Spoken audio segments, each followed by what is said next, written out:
அதிகாரம் 23.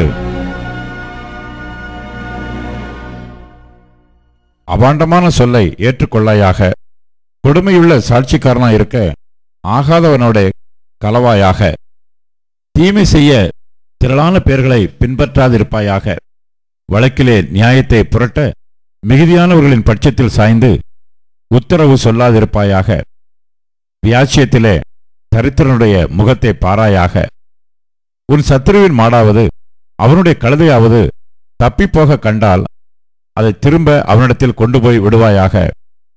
உன்னை பகைக்கிறவனுடைய கழுதை சுமையோடே விழுந்து கிடக்க கண்டாயானால் அதற்கு உதவி செய்யாதிருக்கலாமா?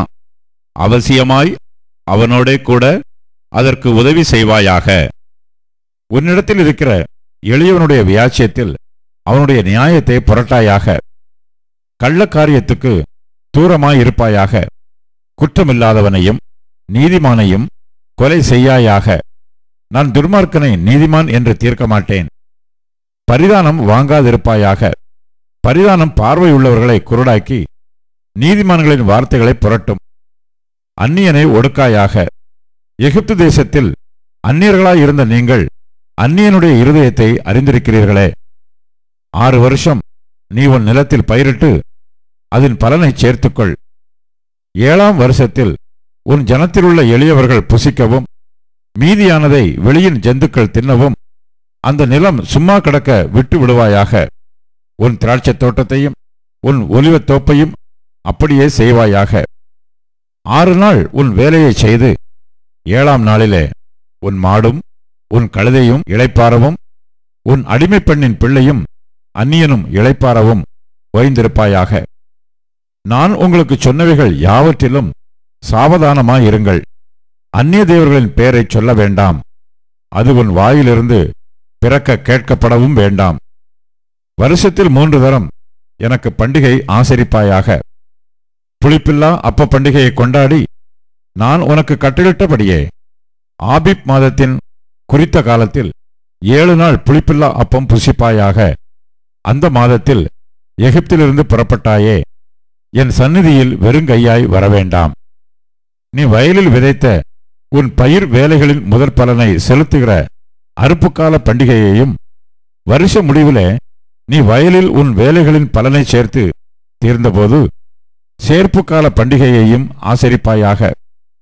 வருஷத்தில் 3 தரம் உன் ஆண்மக்கள் எல்லாரும் கர்த்தராகிய ஆண்டவருடைய சந்நிதியில் வரக்கடவர்கள். எனக்கு இடும் பலியின் இரத்தத்தை புளித்த மாவுடன் செலுத்த வேண்டாம். எனக்கு இடும் பலியின் கொழுப்பை விடியற்காலம் வரைக்கும் வைக்கவும் வேண்டாம். உன் நிலத்தில் முதல் விளைச்சல்களில் முதற்கனியை உன் தேவனாகிய கர்த்தருடைய ஆலயத்துக்கு கொண்டு வருவாயாக. வெள்ளாட்டுக்குட்டியை அதன் தாயின் பாலிலே சமைக்க வேண்டாம். வழியில் உன்னை காக்கிறதற்கும் நான் ஆயத்தம் பண்ணின ஸ்தானத்துக்கு உன்னை கொண்டு போய் சேர்க்கிறதற்கும் இதோ நான் ஒரு தூதனை உனக்கு முன்னே அனுப்புகிறேன். அவர் சமூகத்தில் எச்சரிக்கையாயிருந்து அவர் வாக்குக்கு செவிகொடு. அவரை கோபப்படுத்தாதே. உங்கள் துரோகங்களை அவர் பொறுப்பதில்லை. என் நாமம் அவர் உள்ளத்தில் இருக்கிறது. நீ அவர் வாக்கை நன்றாய் கேட்டு நான் சொல்வதையெல்லாம் செய்வாயாகில் நான் உன் சத்துருக்களுக்கு சத்துருவாயும் உன் விரோதிகளுக்கு விரோதியாயும் இருப்பேன். என் தூதனானவர் உனக்கு முன் சென்று எமோரியரும் ஏத்தியரும் பெரிசியரும் கானானியரும் ஏவியரும் எபூசியரும் இருக்கிற இடத்துக்கு உன்னை நடத்தி கொண்டு போவார். அவர்களை நான் அதம் பண்ணுவேன்.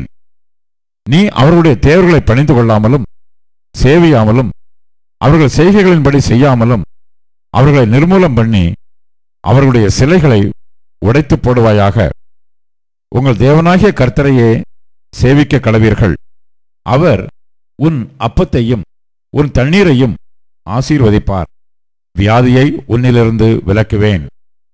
கற்பம் விழுகிறதும் மலடும் உன் தேசத்தில் இருப்பதில்லை. உன் ஆயுசு நாட்களை பூரணப்படுத்துவேன். எனக்கு பயப்படும் பயத்தை உனக்கு முன் செல்லும்படி செய்வேன். நீ செல்லும் இடமெங்குமுள்ள ஜனங்கள் எல்லாரையும் கலங்கடித்து உன் சத்துருக்கள் எல்லாரையும் முதுகு காட்ட பண்ணுவேன். உன் முகத்திற்கு முன்னின்று ஏவியரையும் கானானியரையும் ஏத்தியரையும் துரத்திவிட குளவிகளை உனக்கு முன்னே அனுப்புவேன். தேசம் பாழாய் போகாமலும் காட்டு மிருகங்கள் உனக்கு விரோதமாய் பெருகாமலும் இருக்கும்படி நான் அவர்களை ஒரே வருஷத்திற்குள்ளே உன் முன்னின்று துரத்தி விடாமல் நீ விருத்தியடைந்து தேசத்தை சுதந்திரித்துக் கொள்ளும் வரைக்கும் அவர்களை கொஞ்சம் கொஞ்சமாய் உன் முன்னின்று துரத்தி விடுவேன். சிவந்த சமுத்திரம் தொடங்கி பெலிஸ்தரின் சமுத்திரம் வரைக்கும், வனாந்திரம் தொடங்கி நதி வரைக்கும் உன் எல்லையாய் இருக்கும்படி செய்வேன். நான் அந்த தேசத்தின் குடிகளை உங்கள் கையில் ஒப்புக் கொடுப்பேன். நீ அவர்களை உன் முன்னின்று துரத்தி விடுவாய். அவர்களோடும் அவர்கள் தேவர்களோடும் நீ உடன்படிக்கை பண்ணாதிருப்பாயாக. அவர்கள் உன்னை எனக்கு விரோதமாக பாவம் செய்ய பண்ணாதபடிக்கு உன் தேசத்திலே குடியிருக்க வேண்டாம். நீ அவர்கள் தேவர்களை சேவித்தால் அது உனக்கு கண்ணியாயிருக்கும் என்றார்.